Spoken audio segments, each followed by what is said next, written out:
Right, 2026వ సంవత్సరంలోనికి మనం వచ్చేసాం. అయితే ఈ సంవత్సరంలో దేవుడు మనందరి విషయాల్లో ఆలోచిస్తుంది ఏంటంటే, మనమందరం ఈ సంవత్సరంలో ఫలించాలి. దేవునికి స్తోత్రం. ఫలించాలి. ఎలాగా ఫలించాలంటే బహుగా ఫలించాలి. చూడండి, ఎవరైనా సరే వాళ్ళ ఇంటి ముందు పెరట్లో ఏదైనా ఒక మొక్కను నాటారనుకోండి, ఆ మొక్కను గురించి చూస్తూ ఏమని ఆశిస్తారు? ఇది చక్కగా ఫలించాలి, చక్కగా పూలు పూయాలి, చక్కగా కాయలు కాయాలి అని ఫలభరితాన్ని కోరుకుంటారు. ఏ ఇంటి యజమానుడైనా యజమానురాలైనా తన దగ్గరలో ఉన్న ఖాళీ స్థలంలో ఏ మొక్కను నాటినా, ఏ చెట్టును నాటే ప్రయత్నం చేసినా దాంట్లో నుండి ఫలాలు ఆశిస్తారు. అలాగే దేవుడు కూడా ఈ 2026వ సంవత్సరంలో మనందరినీ ఎందుకు తీసుకొచ్చాడు అనంటే, మనం ఈ సంవత్సరంలో బహుగా ఫలించాలి అని దేవుడు ఈ 2026వ సంవత్సరంలో దేవుడు మనను తీసుకొని వచ్చాడు.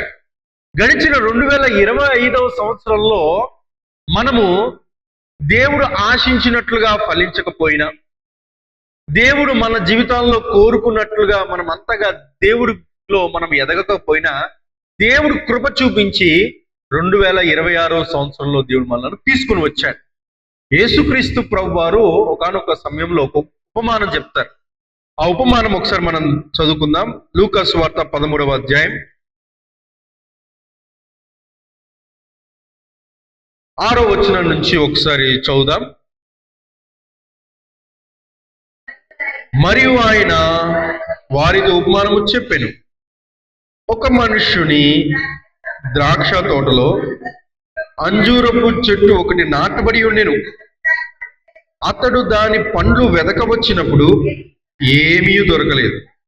కనుక అతడు, ఇదిగో 3 ఏళ్ల నుండి నేను ఈ అంజూరపు చెట్టును పండ్లు వెదకవచ్చుచున్నాను గాని ఏమీ దొరకలేదు, దీని నరికివేయము, దీని వలన ఈ భూమి ఎలా వ్యర్థమైపోవాలని ద్రాక్ష తోటమాలితో చెప్పాను. అయితే వాడు, అయ్యా, నేను దాని చుట్టూ త్రవ్వి ఎరువు వేయు మట్టుకు ఈ సంవత్సరము కూడా ఉండనిమ్ము, అది ఫలించినా సరే, లేని ఎడల నరికించి వేయమని అతనితో చెప్పింది. యేసుక్రీస్తు ప్రభువారు ఒక ఉపమానం చెప్తూ ఈ విషయాలు చెప్పారండి. ఒక యజమానుడికి ఒక ద్రాక్ష తోట ఉందండి. ఆ ద్రాక్ష తోటలో ఒక అంజూరపు చెట్టును కూడా ఉంది. అయితే ఈ యజమానుడు ప్రతిసారి వచ్చినప్పుడు ద్రాక్ష తోటలో ద్రాక్ష గెలలన్నీ కూడా సమృద్ధిగా ఫలిస్తున్నాయి, ద్రాక్ష కాయలు కాస్తున్నాయి, ద్రాక్ష గెలలుగా అవి ఫలిస్తున్నప్పుడు ప్రతిసారి యజమానుడు వచ్చి ఆ ద్రాక్ష తోటలో ద్రాక్ష ఫలాలను చూసి సంతోషించేవాడు, ఆనందించేవాడు. అయితే ఆ ద్రాక్ష తోట మధ్యలో అంజూరపు చెట్టు కూడా ఉందండి. అయితే ఆ అంజూరపు చెట్టు ఫలించడం లేదు. అది చూసి బాధపడేవాడు, మరలా వచ్చేవాడు, ఫలించట్లేదు, బాధపడేవాడు, మరలా వచ్చాడు, చూశాడు, ఫలించట్లేదు. ఇంకా కోప్పడి ఏమంటాడంటే ఆ తోటమాలితో, అయ్యా, ఇదిగో ఈ ద్రాక్ష తోటలో ద్రాక్షాలన్నీ కూడా ఫలిస్తున్నాయి, కానీ అంజూరపు చెట్టు మాత్రం అస్సలు ఒక్క కాయ కూడా ఫలించట్లేదు, ఏ మాత్రం ఫలభరితంగా లేదు. కాబట్టి దీని వలన మనకు ఉపయోగం లేదు. రెండవది, దీని వలన భూమికి ఉపయోగం లేదు, కాబట్టి నరికేసేయి అని ఆ తోట యజమాని చెప్పినప్పుడు తోటమాలి వచ్చి అంటాడు, అయ్యా, మీరేమనుకోకపోతే అదొక రిక్వెస్ట్. ఏంటి నా రిక్వెస్ట్ అనంటే, ఈ తోటంతా మీరు నాకు నమ్మకంగా అప్పగించారు, ఈ తోటనంతా కూడా నేను చూసుకుంటున్నాను, ఈ తోటలో ద్రాక్ష గెలలు ఎంత చక్కగా ఫలిస్తున్నప్పుడు మీరు ఎంత సంతోషించారో నేను కూడా సంతోషించాను. ఈ ద్రాక్ష తోటలో అంజూరపు చెట్టు ఫలించట్లేదని మీరు చూసినప్పుడు ఎలా బాధపడ్డారో నేను కూడా బాధపడుతున్నాను. అయితే అయ్యా, దీనంతా చూసుకుంటుంది నేను కాబట్టి నాకు ఒక్క అవకాశాన్ని ఇవ్వండి, ఈసారి చక్కగా తవ్వి ఎరువు వేసి ఈ అంజూరపు చెట్టు ఫలించే విధముగా నేను చేస్తానయ్యా. కాబట్టి మీరు ఏం చేయాలంటే ఈ సంవత్సరము కూడా ఈ అంజూరపు చెట్టును నన్ను చూసి దయదలిచి ఉండనివ్వండి అని ప్రాధేయపడ్డాడు. దేవునికి స్తోత్రం. ఇలానే మన యేసుక్రీస్తు ప్రభువారు కూడా మనల్ని చూసి దేవాది దేవునికి ఈ విధంగా ప్రాధేయపడ్డాడు. ఈ సంవత్సరము కూడా నా కుమారుని నా కుమార్తెను ఉండనివ్వండి, ఖచ్చితంగా నూతన సంవత్సరంలో ఫలిస్తారు, నూతన సంవత్సరంలో అభివృద్ధి చెందుతారు. కాబట్టి ఈ సంవత్సరం కూడా ఉండనివ్వండి అని యేసుక్రీస్తు ప్రభువారు మన కోసం విజ్ఞాపన చేశారు. కాబట్టే మనము గడిచిన 2025 సంవత్సరాన్ని దాటి 2026 సంవత్సరానికి వచ్చేసాం. దేవునికి స్తోత్రం. 2026 సంవత్సరంలో మనం వచ్చాము అంటే అది మన శక్తి వలన కాదు, మన భక్తి వలన కాదు, మన జ్ఞానం వలన కాదు, మనకున్న ధనము వలన కాదు, మనము కలిగి ఉన్న వాటిని బట్టి కాదండి. 2026 సంవత్సరంలో మనం వచ్చామంటే ఇది కేవలం దేవుని యొక్క మహాకృప అని మనం భావించాలి. దేవునికి స్తోత్రం కలుగును గాక. అయితే 2026 సంవత్సరంలో మనం అడుగుపెట్టిన తర్వాత మనము దేవునికి కృతజ్ఞతాస్తుతులు చెల్లించాలి. ఎందుకు దేవునికి కృతజ్ఞతాస్తుతులు చెల్లించాలో సమూయేలు మొదటి గ్రంథము 12వ అధ్యాయము 24 వచనాలు ఒకసారి చదవండి.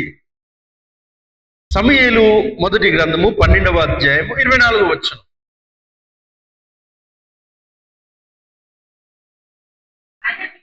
ఆయన మీ కొరకు ఎన్ని గొప్ప కార్యములు చేసెనో అది మీరు తలంచుకొని మీరు యెహోవా యందు భయభక్తులు కలిగి నిష్కపటులై పూర్ణ హృదయముతో ఆయనను సేవించుట అవశ్యము. దేవునికి స్తోత్రం.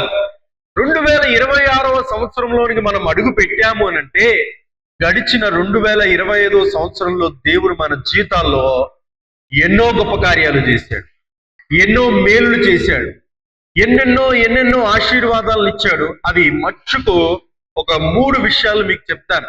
ఎన్నో మన జీవితాల్లో చేశాడు, కానీ అందరి జీవితాల్లో చేసిన కార్యాలు 3 చెప్తాను. మొదటగా దేవుడు మనలను సజీవముగా ఈ 2026 తీసుకుని వచ్చాడు. దేవునికి స్తోత్రం కలుగును గాక. మనతో పాటు ఉన్నవారు, మన బంధువులు, మన రక్త సంబంధికులు, మన శ్రేయోభిలాషులు, మన ఇరుగు పొరుగు వారు చాలా మంది 2025 సంవత్సరంలో చనిపోయారు. వారు ఈ లోకాన్ని విడిచిపెట్టి వెళ్ళిపోయారు. మనల్ని మాత్రం దేవుడు సజీవంగా సురక్షితంగా 2026 సంవత్సరంలో తీసుకొచ్చాడు. గతించి వెళ్ళిపోయిన వారి కంటే మనం ఏమాత్రము యోగ్యులము కాదు, గతించి వెళ్ళిపోయిన వారి కంటే మనం ఏమాత్రము గొప్పవారము కాదు, ధనము గలవారము కాదు, ఘనము గలవారము కాదు. కాకపోయినా దేవుడు మన పట్ల ఇంకా ఎంతో కొంత కృప చూపించి మనల్ని 2026 తీసుకొచ్చడం గల కారణం ఏంటంటే మన పట్ల మనకు ఉద్దేశాలు లేకపోవచ్చేమో, ప్రణాళికలు లేకపోవచ్చేమో, కానీ మన పట్ల ఎవరికి ఉద్దేశాలు ఉన్నాయో తెలుసండి? దేవునికి ఉద్దేశాలు ఉన్నాయి. మన పట్ల దేవునికి ప్రణాళికలు ఉన్నాయి. కాబట్టి దేవుడు మనల్ని 2026 సంవత్సరంలోనికి తీసుకొని వచ్చాడు. మీకు ఒక విషయం తెలుసా అండి? 2025 సంవత్సరం చాలా మంది చనిపోయారు. విచారకరం ఏంటంటే సేవకులు కూడా చాలా మంది చనిపోయారు. ఉదాహరణకు మచ్చుక 2025 సంవత్సరంలో ప్రారంభంలో పాస్టర్ ప్రవీణ్ పగడాల గారు చనిపోయారు. వారు ఎలాగా చనిపోయారు మనకంతా కూడా తెలుసు. తర్వాత ఇటీవల కాలంలో దేవుని చేత బహుబలంగా వాడబడుతున్న పాస్టర్ పొట్టి జోసెఫ్ గారు అని ఒక ఆయన ఉండేవారు. చక్కగా నవ్విస్తారు, మీరు ఫోన్లో చూసే ఉంటారు. స్లో చూసారండి ఈ పదాలు. అంటే చక్కగా నవ్వించి అందరినీ చక్కగా వాక్యం వినేటట్టుగా చేసి లాస్ట్కి ఆయన సాక్ష్యం చెప్పి ఏడిపించేస్తారు. అంటే చాలా మంది ప్రభువులోనికి నడిపించాడు ఆయన గడిచిన కాలంలో క్రిస్మస్లో గుంటూరులో వాక్య పరిచర్య చేసి వచ్చినప్పుడు హార్ట్ అటాక్ వలన చనిపోయారు. అలాగే ప్రకాష్ గంటెల గారు, మహాజ్ఞాని, చక్కటి వక్త, ఆయన కూడా చనిపోయారు. ఇంకా గుంటూరులో ఈ పాస్టర్స్ ప్రెసిడెంట్ అని ఒక ఆయన ఉండేవారు, ఆయన చనిపోయారు. చాలా మంది సేవకులు 2025 సంవత్సరంలో గతించిపోయారు. అయినా ఈరోజు మనం సజీవంగా ఉన్నామంటే, సేవకుడిగా నేనున్నానంటే అది దేవుని యొక్క మహా కృప. ఇటీవల కాలంలో డిసెంబర్ నెలలో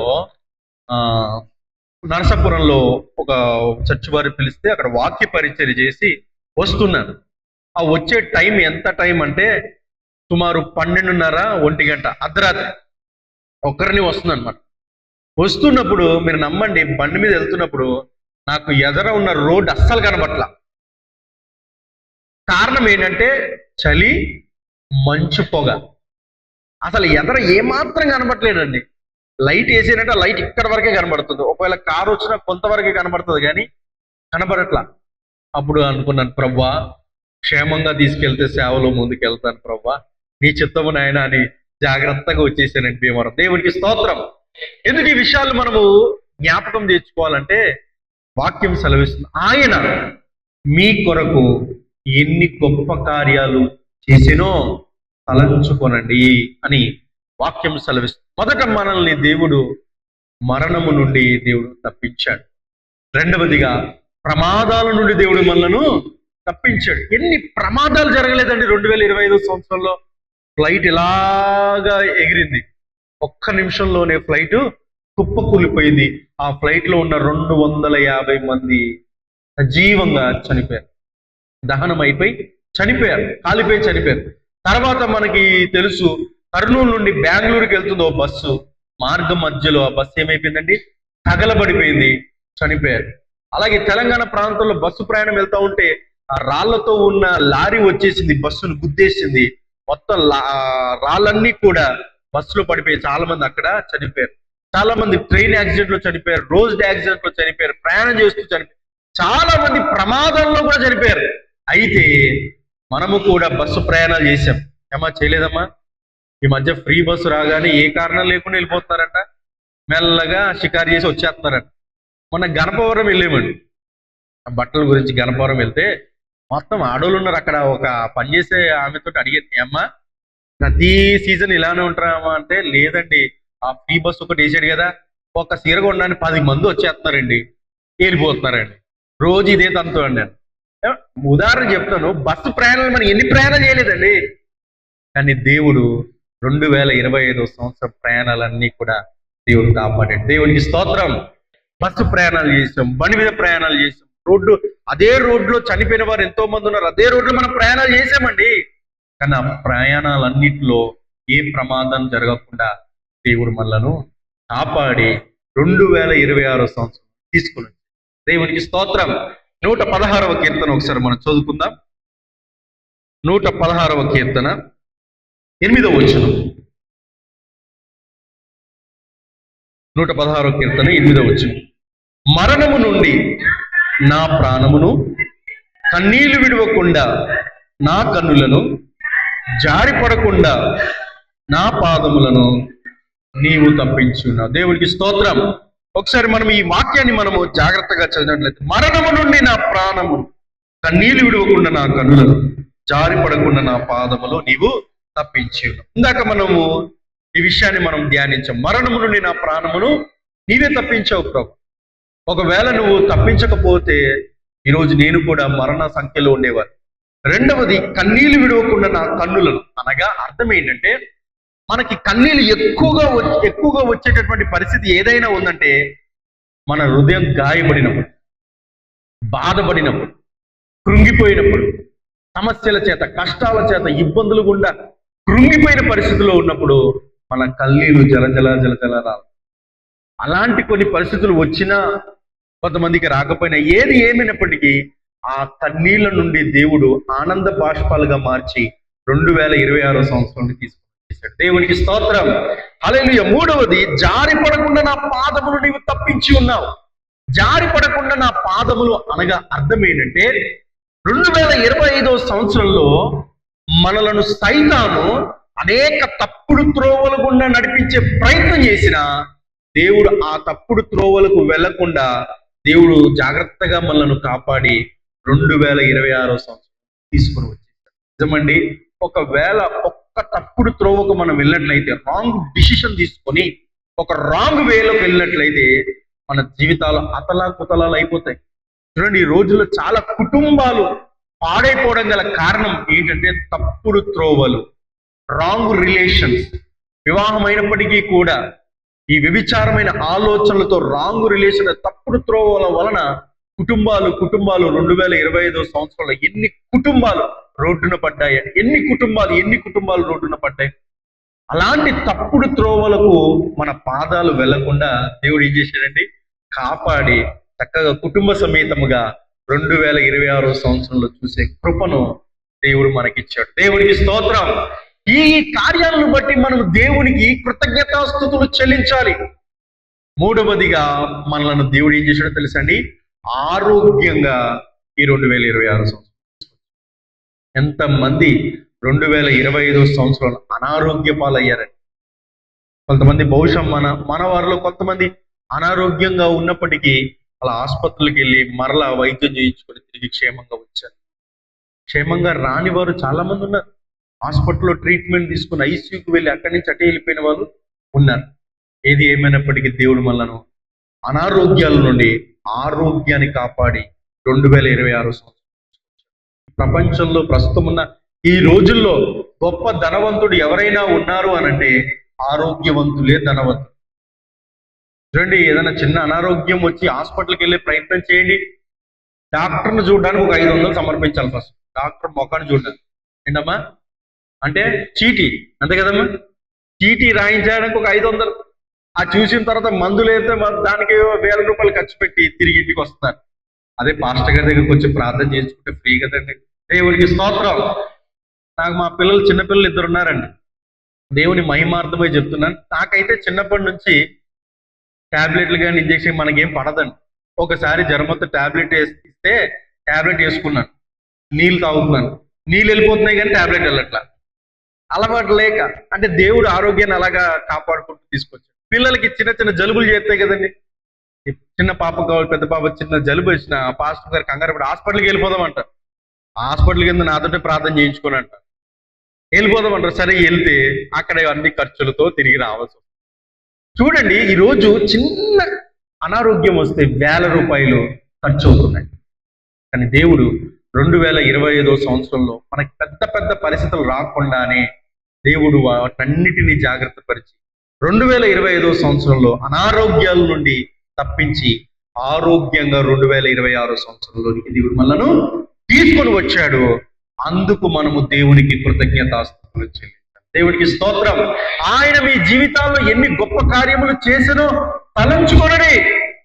తలంచుకొని దేవుని కృతజ్ఞతాస్తుతులు చెల్లించాలి. అందుకే 103 కీర్తన దావీదు భక్తుడు అంటాడు, నా ప్రాణమా యెహోవాను సన్నిధించుము, నా అంతరంగమున సమస్తమా ఆయన పరిశుద్ధ నామమును సన్నిధించుము, నా ప్రాణమా యెహోవాను సన్నిధించుము, ఆయన చేసిన ఉపకారంలో దేనిని మరువు. అలాగా కృతజ్ఞతతో మనం ఈ సంవత్సరంలోనికి అడుగు పెట్టాం.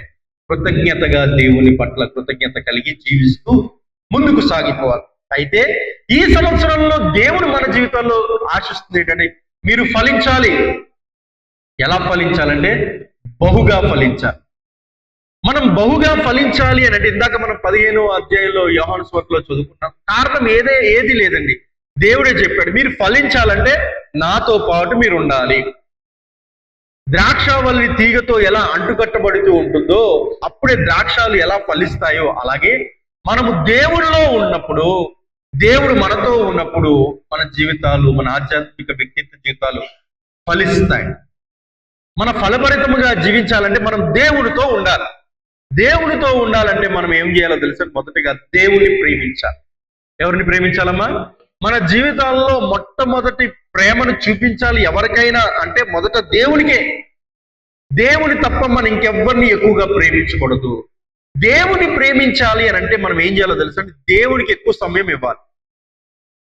ఆ ఎక్కువ సమయం ఏంటో కాదు, మొట్టమొదటి ప్రార్థనా జీవితం, రెండవది వాక్య ధ్యానం. మొదట ప్రార్థనా జీవితం. యేసుక్రీస్తు ప్రభువారు ఏంటంటే పరిచర్యకు ముందంతా కూడా ప్రార్థనలు ఎక్కువ చేసేవారంట.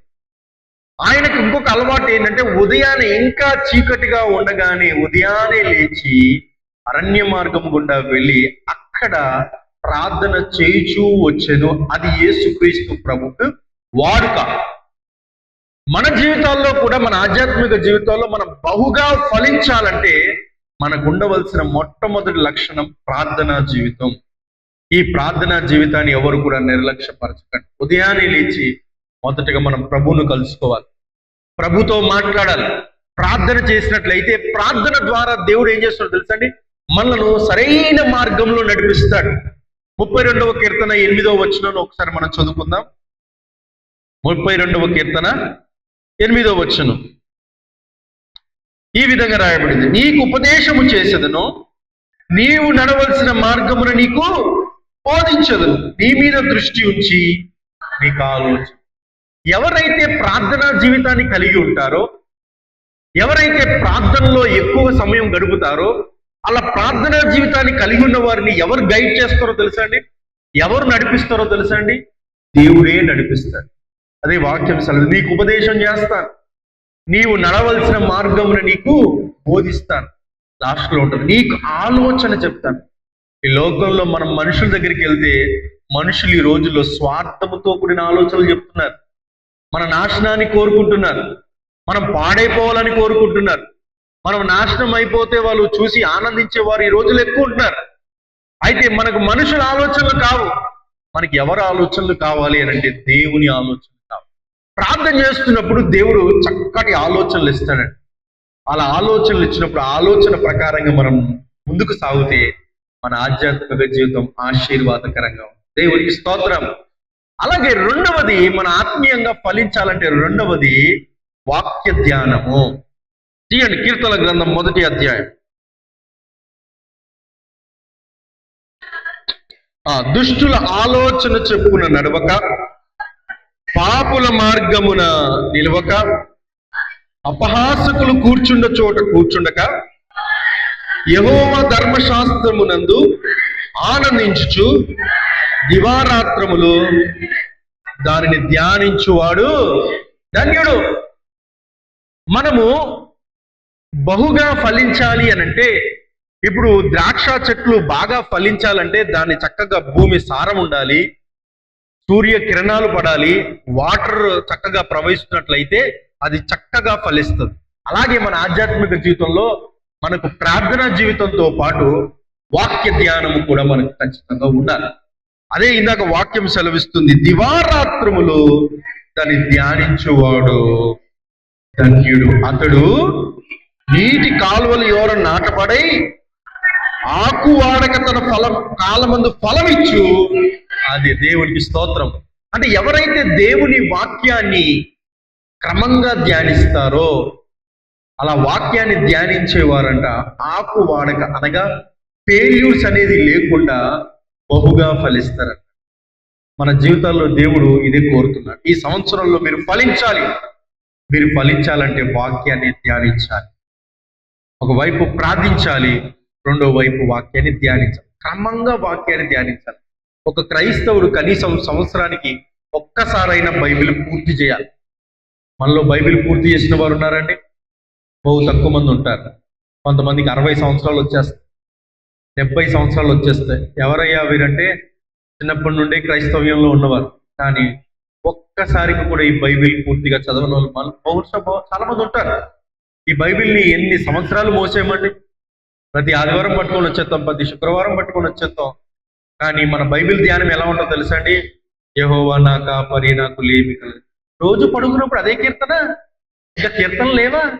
లేదా 103వ కీర్తన, లేదా 91వ కీర్తన, కొన్ని కీర్తనలకే సరిపెట్టేసుకుంటామని మన ఆధ్యాత్మిక జీవితం ఏంటో.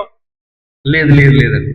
బైబిల్ అంతా కూడా మనం చదివినట్లయితే దేవుని యొక్క ఆలోచనలు ఏంటో, దేవుడు మన పట్ల కలిగిన ఉద్దేశాలు ఏంటో, దేవుడు మన పట్ల కలిగిన ప్రణాళికలు ఏంటో దేవుడు వాక్యం ద్వారానే దేవుడు మనతో మాట్లాడతాడు. కాబట్టి క్రమంగా వాక్యాన్ని ధ్యానించాలి. దేవుడు యెహోషువకు అద్భుతమైన వాగ్దానాలు ఇస్తూ ఓ మాట చెప్తాడండి. ఒకసారి మనం చదువుకుందాం. యెహోషువ గ్రంథము 1వ అధ్యాయం 1 నుండి కొన్ని వచనాలు చదువుదాం. యెహోషువ గ్రంథము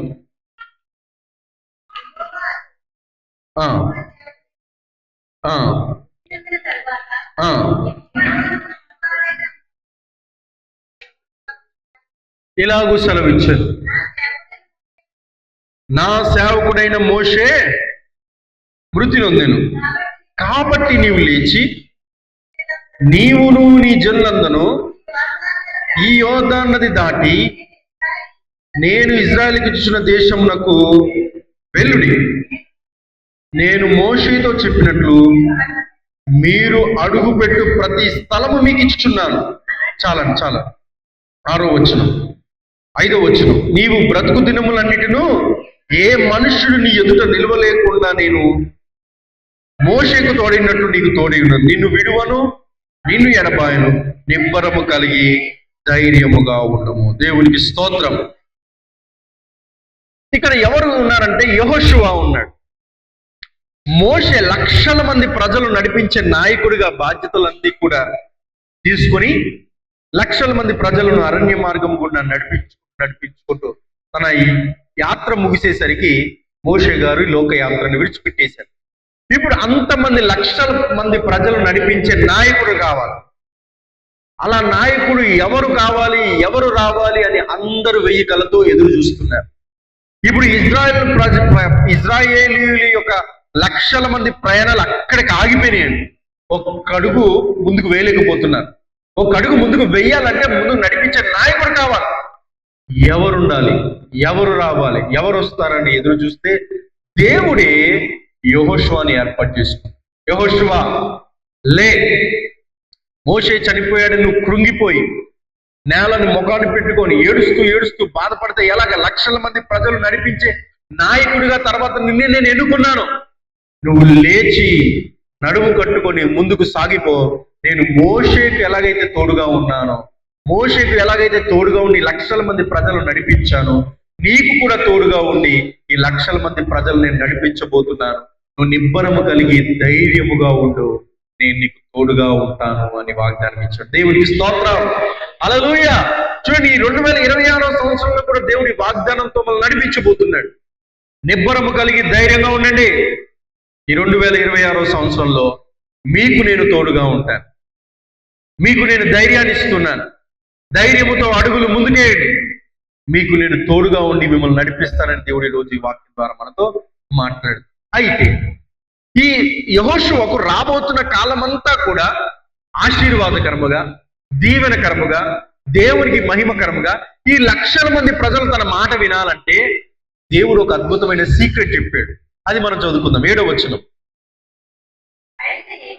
అయితే నీవు నిబ్బరము కలిగి జాగ్రత్త పడి బహుధైర్యముగా నుండి నా సేవకుడైన మోషే నీకు ఆజ్ఞాపించిన ధర్మశాస్త్రమంతటి చొప్పున చేయవలెను. నీవు నడుచు ప్రతి మార్గమున చక్కగా ప్రవర్తించున్నట్లు నీవు దాని నుండి కుడికి గాని ఎడమకు గాని తొలగకూడదు. ఈ ధర్మశాస్త్ర గ్రంథమును నీవు బోధింపక తప్పిపోకూడదు. దానిలో రాయబడిన వాటన్నిటి ప్రకారము చేయుటకు నీవు జాగ్రత్త పడినట్లు దివారాత్రము దాన్ని ధ్యానించి ఎడలా నీ మార్గమును వర్ధిల్ల చేసుకొని చక్కగా ప్రవర్తించదు. దేవునికి స్తోత్రం.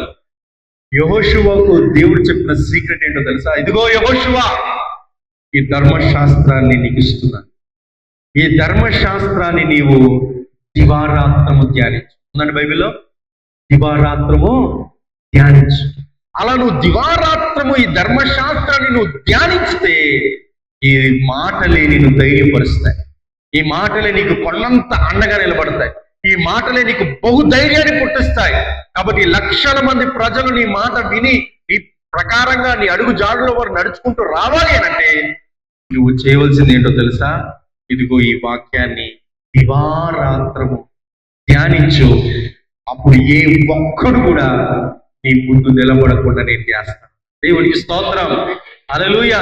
ఈ 2026వ సంవత్సరం అంతా విజయ సంవత్సరముగా ఉండాలని, ఈ 2026వ సంవత్సరం అంతా మనకు ఆశీర్వాదకరమైన సంవత్సరంగా ఉండాలని, ఈ 2026వ సంవత్సరం అంతా మనం బహుగా ఫలించాలంటే ఒకవైపు ప్రార్థన చేస్తూ మరొక వైపు దేవుని వాక్యాన్ని దివారాత్రములు మనం ధ్యానించే వారిగా ఉన్నట్లయితే అప్పుడు మనం బహుగా ఫలిస్తాం.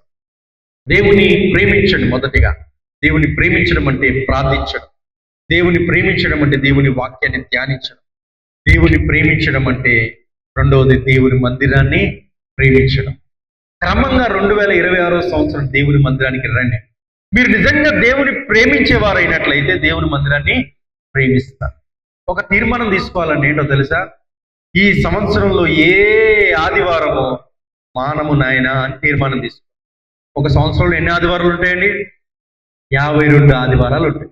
52 ఆదివారాలు నేను రావాలి నాయన అని తీర్మానం తీసుకో. అప్పుడప్పుడు మానేస్తాను నాయన, మా చుట్టాల ఫంక్షన్లు ఉంటే ప్రభా చూసి చూడనట్టు ఉండు నాయన అనకూడదండి. ప్రభా మా చుట్టాల ఫంక్షన్లు ఏ ఫంక్షన్లు ఉన్నా వాళ్ళు ఆదివారం పెట్టుకోకుండా చేయనైనా అని ప్రార్థన. దేవుడు మార్చలేడా? మన దేవుడు ఏదైనా చేయగలడు కదండి. మనమేంటో ఆదివారమే రావాలని కోరుకుంటాం. ఆదివారం రావాలని ఎవ్వరు కోరుకోకూడదు. దేవుడికి స్తోత్రం. ఇలా ప్రార్థన చేయాలి. అది ఏ ఫంక్షన్ అయినా ప్రభా ఆదివారం వారు పెట్టుకోకుండా ఉండాలి నాయన. మేము మాత్రం 52 ఆదివారాలు నీ మందిరానికి రావాలి నాయన అని తీర్మానం చేసుకోండి. నిజంగా దేవుని ప్రేమించేవారైతే దేవుని మందిరాన్ని ప్రేమిస్తారు. మనలో 52 ఆదివారాలు ఏ ఒక్కరు మానడానికి వీలు లేదు. దేవునికి స్తోత్రం. కారణం ఏంటో తెలుసా? 2025 సంవత్సరం అంతా కూడా నువ్వు కొన్ని ఆదివారాలు మానేసిన దేవుడు క్షమించి నేను 2026 తీసుకొచ్చాడు. కారణం ఏంటంటే ఈ సంవత్సరం కూడా మానేస్తామని కాదు. ఈ సంవత్సరం కంటిన్యూగా ప్రతి ఆదివారము నువ్వు మందిరంలోనికి రావాలి. ఆదివారం అనేసరికి అది దేవుని మనసారా ఆత్మతో సత్యముతో పరిశుద్ధంగా పవిత్రంగా ఆరాధించే దినము కనుక ప్రతి ఆదివారం మనము ఎక్కడ కనబడాలి తెలుసా? మందిరాలు కనబడాలి. ఆదివారం దేవుడు పైనుంచి చూస్తే నా కుమారుడు నా కుమార్తె కుటుంబంగా మందిరంలో ఉన్నారు అని దేవుడు సంతోషించాలి. అంతేగాని ఈరోజు ఆదివారం కదా నా కుమారుడు ఏంటి ఈ ఫంక్షన్లో కనబడ్డాడు అని దేవుడు బాధపడకూడదు. నా కుమారుడు ఏంటి అక్కడ ఉన్నాడు, నా కుమార్తె ఏంటి అక్కడ ఉంది, నా కుమారుడు ఏంటి అక్కడక్కడ తిరుగుతున్నారని దేవుడు అలా చూసి బాధపడకూడదని ప్రతి ఆదివారం మనం దేవుని మందిరంలో కనబడాలి, కుటుంబంగా కనబడాలి. అదే యెహోషువ అంటాడు, నేనును నా ఇంటి వారును యెహోవాను సేవిస్తాను. కాబట్టి మనమందరం కూడా బహుగా ఫలించాలంటే దేవుని ప్రేమించాలి. దేవుని ప్రేమించడం అంటే ప్రార్థించడం, వాక్యాన్ని ధ్యానించడం. అదే సమయంలో దేవుని ప్రేమించడం అంటే దేవుని మందిరాన్ని ప్రేమించడం. ఈ మందిరమేనండి మనకు ఆశ్రయ స్థలము. ఈ మందిరమే మన కొండంత అండ కోట. దుఃఖంగా ఉన్నప్పుడు ఏం చేస్తామండి? మందిరానికి వచ్చి ప్రార్థన చేస్తాం. దేవుడు ఎంత ఆదరణ ఇస్తాడు, ఎంత ధైర్యాన్ని ఇస్తాడు. కాబట్టి దేవుని మందిరాన్ని ప్రేమించేవారు దేవుని మందిరాన్ని మారడానికి వీలు లేదు. మందిరాన్ని ప్రేమించండి, సంఘాన్ని ప్రేమించండి, క్రమంగా రండి, అనేక మందిని సంఘానికి తీసుకురండి. అప్పుడు దేవుడు మిమ్మల్ని చూసి సంతోషిస్తాడు. అప్పుడు మీరు బహుగా ఫలించే వారిగా అవుతారు. నూతన సంవత్సరంలో దేవుడు అందిస్తున్న సందేశం ఏదైనా ఉన్నదంటే ఈ సంవత్సరంలో మీరు బహుగా ఫలించాలి. మనం బహుగా ఫలించాలంటే మన జీవితంలో ప్రార్థనా జీవితం ఉండాలి. బహుగా ఫలించాలంటే వాక్య ధ్యానం ఉండాలి. బహుగా ఫలించాలంటే మందిరానికి వచ్చేటటువంటి యొక్క ఆధ్యాత్మిక జీవితం మనం కలిగి ఉన్నట్లయితే మన ఈ సంవత్సరం బహుగా ఫలిస్తాం. అటువంటి ఫలభరితమైన జీవితం దేవుడి సంవత్సరం మనందరికీ దయచేయును గాక. చిన్న ప్రార్థన. ప్రేమ నమ్మకము కలిగిన మా తండ్రి, మీకు స్తోత్రాలు నాయనా. ప్రభా, ఈ సంవత్సరం మీరు బహుగా ఫలించాలి అని మీరు కోరుతున్నారు నాయన. మేము బహుగా ఫలించాలంటే మిమ్మల్ని ప్రేమించాలి, ప్రార్థనా జీవితాన్ని కలిగి ఉండాలి, వాక్య ధ్యానాన్ని కలిగి ఉండాలి, మందిరాన్ని ప్రేమించాలని వాక్య ద్వారా మీరు మాతో మాట్లాడి విత్తబడిన వాక్యం ప్రతి హృదయంలో నాటబడి ఫలించటకు సహాయం. మీకే సమస్త మహిమ ఘనత ప్రభావములు చెల్లిస్తూ యేసుక్రీస్తు నామమున ఈ ప్రార్థనని వేడుకుంటున్నాము తండ్రి. ఆమేన్.